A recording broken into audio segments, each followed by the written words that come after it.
"You're not even half the woman my mother is." Those words, sharp as broken glass, came from my daughter-in-law across the dinner table. For a moment, the clatter of forks and the hum of voices faded. My chest tightened, and my hands froze over my plate. I looked at my son, hoping he would defend me, but he kept his eyes on his food, silent. I felt the humiliation burn through me. After years of sacrifice, of giving until nothing was left, this was my reward, a public wound carved by my own family. Have you ever sat in a room full of people, yet felt utterly alone? If so, you will understand why my story must be told. Please stay with me until the end, because what followed after those words changed everything: my son, my daughter-in-law, and the way I saw myself. I sat there at that dinner table, staring at my plate, and the words from my daughter-in-law echoed in my ears like church bells on a cold Sunday morning. "You're not even half the woman my mother is." It wasn't just an insult. It was a reminder of how invisible I had become in my own family. And as I sat there, my mind wandered back years and years, to when my whole life was built on sacrifice. I was only 28 when my husband passed. A sudden heart attack took him from me, leaving me with a 5-year-old boy and a stack of bills that felt taller than the roof over our heads. I remember lying awake at night staring at the ceiling, wondering how I'd keep the lights on, how I'd put food on the table. I worked 2 jobs back then: days at the grocery store, stocking shelves until my back ached, nights cleaning offices, pushing a heavy mop through long hallways, the smell of bleach burning my nose. My hands cracked in the winter, but I never let Robert see me cry. To him I smiled. I packed his lunch with a sandwich and an apple, kissed his cheek, and told him we were fine. One winter, the heater broke, and the cold cut through the walls like a knife. I boiled pots of water on the stove just to keep the air warm. Robert asked if Santa would still find us even if the house was freezing. I told him yes, and I wrapped him in every blanket we had. I shivered while he slept warm. That was motherhood to me, freezing quietly while my child stayed safe. When Robert turned 16, he begged for a car. Not a new one, just something to get him to school and maybe a job. I worked weekends at the diner, serving coffee to strangers who never learned my name. I saved tip after tip until I bought him a rusty old pickup. The day he drove it down the street, the smile on his face made me forget the pain in my legs. College came, and the bills piled high. I sold the small jewelry my mother had left me, every piece with a memory attached. I told myself memories didn't pay tuition. When Robert walked across that stage in his cap and gown, I cried so hard the people around me thought I was weak. But those tears weren't weakness. They were relief. And later, when Robert married Valerie, I paid more than I should have for their wedding. I pawned the last locket I owned. I told myself love was worth it. That's what mothers do, right? We give until we have nothing left, believing it will be remembered. But memories fade. Sacrifices go unnoticed. I kept helping even after they were married. When they couldn't make rent, I covered it quietly. When the fridge broke, I sent money. I didn't want them to feel ashamed, so I stayed silent. Now, sitting at that table, listening to Valerie compare me to her mother, I realized none of it mattered to her. To her, I wasn't strong. I wasn't worthy. I was just a burden she wanted out of the way. Friends, maybe you understand. Have you ever given everything only to feel it was never enough? If you have, please let me know in the comments. It helps to know we're not alone in this kind of heartbreak. And if this story touches you, press like. Not just for me, but so other parents who feel forgotten can find their way here. And please, subscribe. We can walk this road together, sharing stories that too often go untold. As I looked at Robert and Valerie across the table, I realized the years of silence had turned into chains, and those chains weren't made of love, they were made of expectation. And deep down, I began to see the truth. They weren't just careless. They weren't just ungrateful. They had a plan. As I sat there, trying to swallow Valerie's cruel words, something inside me began to shift. For years, I told myself her sharp tongue was just nerves, or maybe stress. But that night, under the soft glow of the dining room light, I saw things differently. It wasn't just a passing insult. It was a pattern. Valerie had a way of speaking to me that made me feel small, like I didn't belong. At first, I thought it was me, that I wasn't trying hard enough to be a good mother-in-law.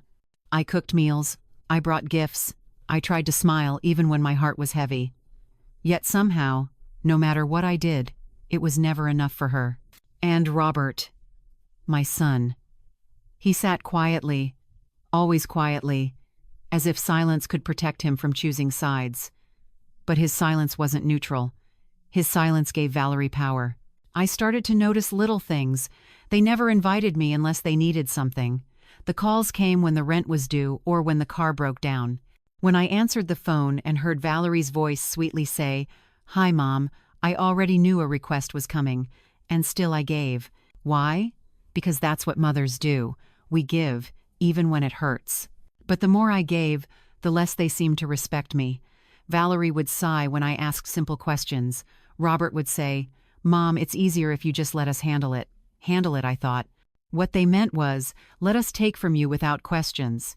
One afternoon, I overheard them talking in the kitchen when they thought I was out of earshot. Valerie's voice was sharp. "We can't keep living like this, Robert. She needs to step aside. We could use that money ourselves." Step aside. Those two words cut deep. Step aside from what? From my own son's life? From the family I had poured my soul into? Robert mumbled something I couldn't hear, but Valerie snapped back. "You know she won't say no. She never does." That night, lying awake in bed, I realized the truth. It wasn't just forgetfulness or thoughtlessness. They had learned that my love was endless, and they used it like a well that would never run dry. The next weeks proved me right. Valerie started dropping hints about how older people shouldn't worry about finances, how it was smarter to let the younger generation take charge. Robert nodded along, never looking me in the eye. I began to feel like I was being erased. My role wasn't mother anymore, it was provider. Not of love, but of money, security, and silence. Friends, let me ask you, have you ever felt that your children see you not as a person, but as a resource? Just a roof, a wallet, or a ride? It hurts in a way that words can barely touch. If you know that feeling, share it in the comments, not for pity, but so none of us have to carry that shame alone. As the weeks turned to months, the pressure grew. Valerie started suggesting that maybe I shouldn't live alone anymore. She said it with a smile, but her eyes were sharp. "It's not safe for you, Shirley. Why don't we take care of your bills? You can trust us." Trust. That word felt bitter. I had trusted them for years, and it had only led me here sitting at a table, being told I was half the woman another mother was. The more I thought about it, the clearer it became. Valerie didn't just want me quiet. She wanted me out of the picture. She wanted control of Robert, of the house, of the money. And Robert, my sweet boy who once clung to me on cold nights, had become too weak or too comfortable to stop her. It was a betrayal, but worse than that, it was a plan. And as I looked at their faces across the table, smiling as if nothing had happened, I knew I had to be careful. Because people who can look you in the eye while they strip away your dignity are capable of more than cruelty. They are capable of schemes. That night, after the plates were cleared and the house grew quiet, I sat in my car before starting the engine. My hands gripped the steering wheel, but my heart was somewhere else, running through memories, through sacrifices, through years of silence. I whispered to myself, "They think I won't say no. They think I never will." And in that whisper, a small spark lit inside me. I didn't know it yet, but that spark would lead to the moment that changed everything, the night when their plan would backfire, and the truth would come out in the open for all to see. The smell of roasted chicken still hung in the air, but the taste had turned bitter in my mouth. I sat stiffly at the table, Valerie's cruel words still echoing. "You're not even half the woman my mother is." I wanted to let it slide, to push it down like I had done so many times before. But then Valerie spoke again, her voice sharper than the carving knife beside her plate. "You know," she said proudly, "Robert and I have been the ones keeping this house going. If it weren't for us, we'd all be in trouble." I froze. My fork slipped from my hand and clinked against the plate. Keeping this house going? My mind raced. Sitting across from us was Denise, Robert's cousin. She was a woman with quick eyes, always listening more than she spoke. She leaned forward, her eyebrows raised. "Really, Valerie? That's surprising. I thought Shirley had been helping with some of the bills." Valerie let out a short laugh. "Helping? No. Robert and I handle everything: rent, utilities, groceries. She doesn't need to worry about those things." My chest tightened. I could feel my pulse in my throat. For months I had been the one slipping checks under their door. I had wired money when the rent was late, pretending it came from some refund. I had paid the electric bill so their lights didn't go dark. Denise frowned, clearly unconvinced. "That's odd," she said slowly. "I could have sworn Robert mentioned his mom stepped in last fall. Didn't she cover a late rent payment?"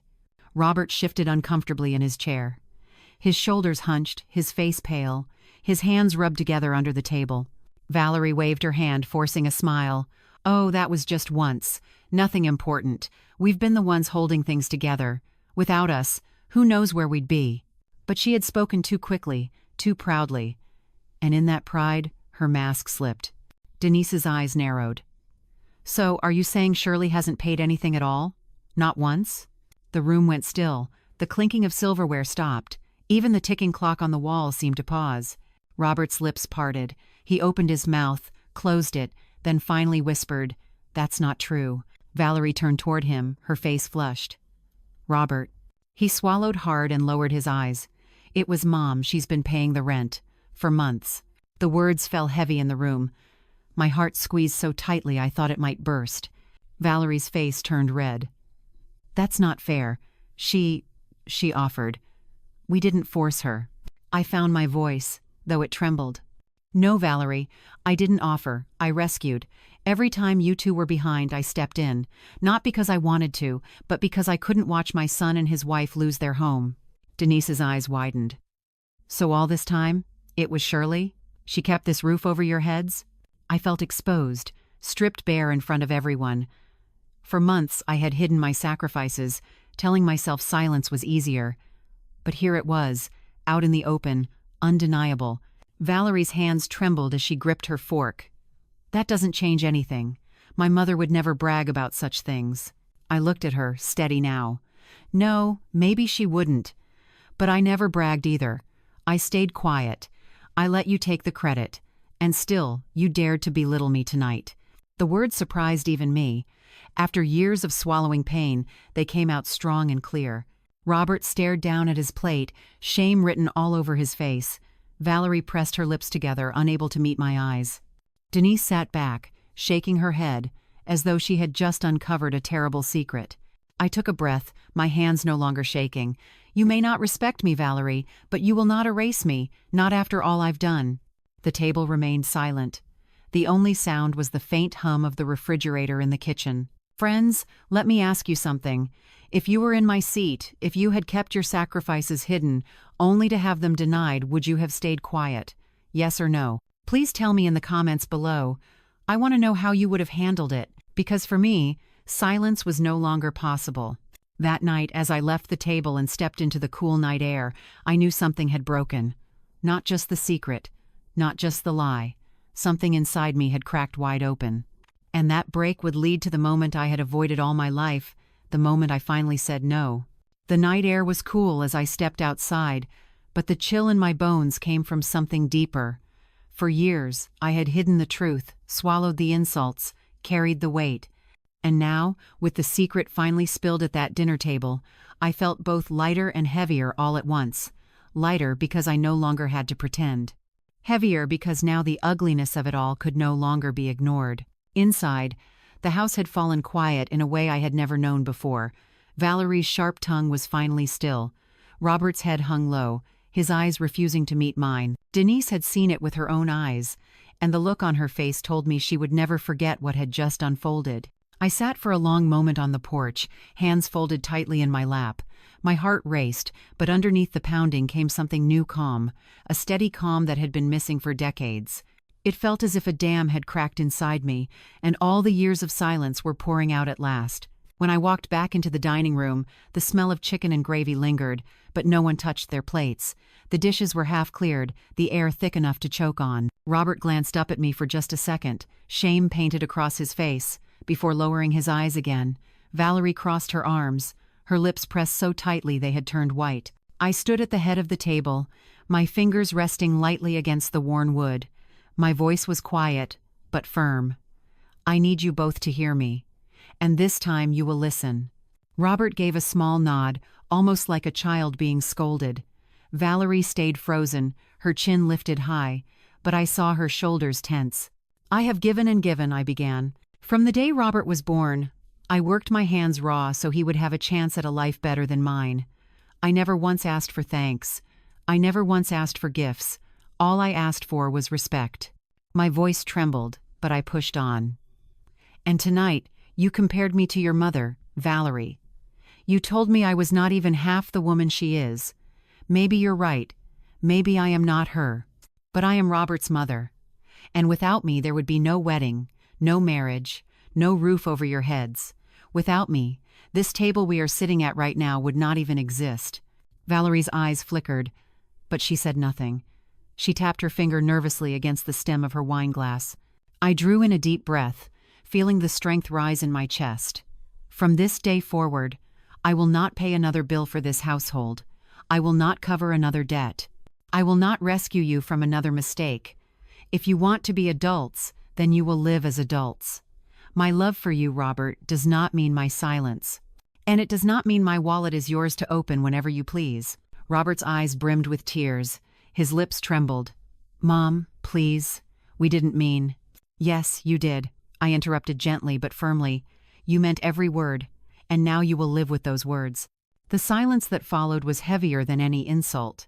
The only sound was the steady hum of the refrigerator, a sound I had listened to countless nights as I sat awake worrying about bills.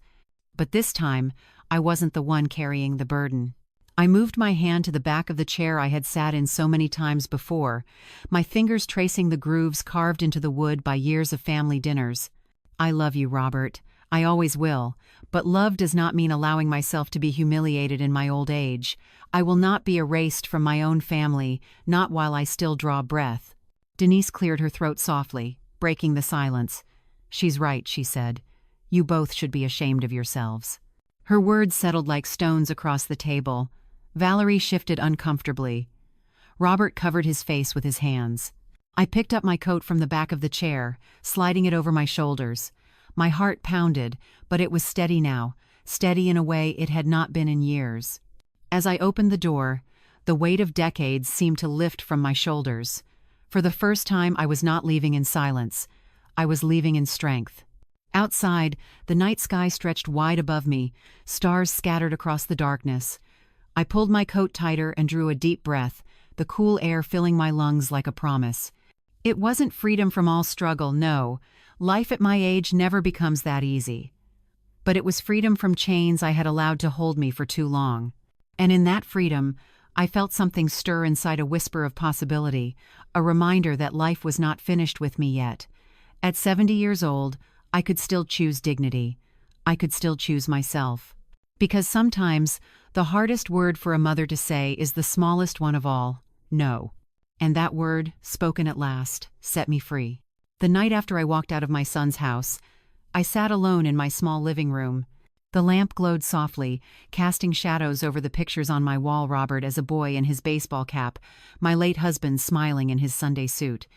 For the first time in years, I looked at those photos without tears.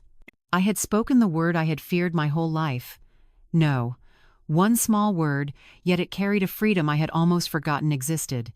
The days that followed were quiet, but not empty. I walked slowly through the park near my apartment, nodding at neighbors I once hurried past. The flowers were blooming, and children laughed on the swings. Life went on, and for the first time, I let myself enjoy it. One Thursday afternoon, I joined a group of women my age for coffee at the diner. At first, I wasn't sure if I belonged. But soon we were laughing and sharing stories about grandchildren, recipes, even heartaches. Their laughter wrapped around me like a quilt, and for once, I felt seen. Not as a burden, but as a person with value. There was power in drawing a line. I no longer waited for Robert's calls, hoping for scraps of kindness. I no longer checked my bank account, bracing myself for the next emergency. Instead, I asked myself, what do I want? What will make my life worth living now? And then, one evening, my phone rang. The screen lit up with Robert's name. For a moment, I froze. Old habits whispered, "Answer quickly. He might need something." But I didn't. I let the phone ring, until it fell silent. I realized then I wasn't living for his approval anymore. At 70, life is not over. It still holds surprises, new friendships, and maybe even love. For the first time, I believed I deserved those things too. Friends, let me ask you, have you ever felt that shift? When you stop living only for others and begin living for yourself? If so, you know the weight that lifts from your chest. Tell me in the comments, yes or no. If my story touched your heart, please press like, so I know I'm not alone. And if you don't agree, leave the number 6 inches the comments. I truly want to hear your honest feelings. And don't forget to subscribe. More stories are waiting, stories of parents, families, and quiet courage. As I sit by my window tonight, watching the city lights flicker, I know one thing for certain. I may have been pushed aside, but I am not finished. My life is still mine. And that, dear friends, is enough.